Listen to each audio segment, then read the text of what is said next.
Hi guys! For today's video, once again, this is me, your Ate Jen, inyong Ate Jen Kulingaram Vlogger! So, for today's video ay eto na nga yung pinaka-aasam-asam ko na araw kasi nga lagi na lang namamaga itong kalahati ng katawan, I mean ng mukha ko. Kasi nga lagi na lang kaya namamaga kasi nga itong ngipin ko dito, yung tuod na lang siya.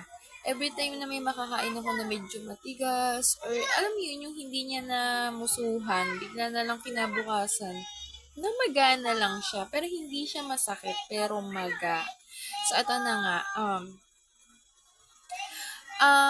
unang sumakit to is last year. So, sumakit siya tapos namaga siya. Oo, namaga siya. So, aking natatandaan ay nung sasali yung bunso kong anak sa saan nga ba 'to? Gumawa ako ng costume nun eh. Ng ano nga 'to? Nutrition Day. So, habang gumagawa ako ng costume niya, ay talaga namang magang-maga itong aking mukha talaga. So, hanapin ko yung picture na yan nung nutrition day, gumagawa ko ng costume niya. And then, nasundan pa siya ng nasundan. And then nga, dapat talaga plano ko is papabunot ko na nga siya. Nagpunta pa nga ako nun ng center, tapos binigyan nila ako ng antibiotic. Hanggang sa naubos ko yung antibiotic, hindi naman ako nagpabunot. Kasi nga ayaw ko nga ni magpabunot sana.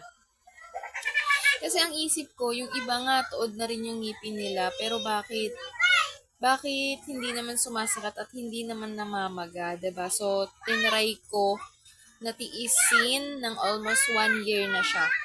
And then, etong dalawa ko dito, mga tuod na rin sila, pero talagang grabe rin kong mamaga. Kaya inutay-utay ko na naubos na silang dalawa dito.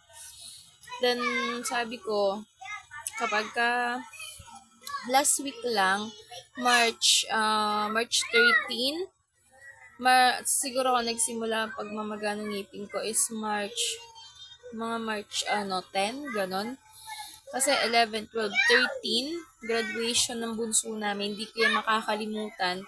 Talagang naka-face mask ako. Alam mo yun, yung ang ganda-ganda ng OOTD mo, pero naka-face mask ka.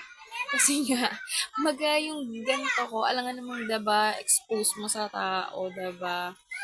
And then, ayun na nga, 13, 14, 15, nagmumug ako ng asin na may suka. Alam mo yun, yung maligamgam na kaya mong tiisin yung init.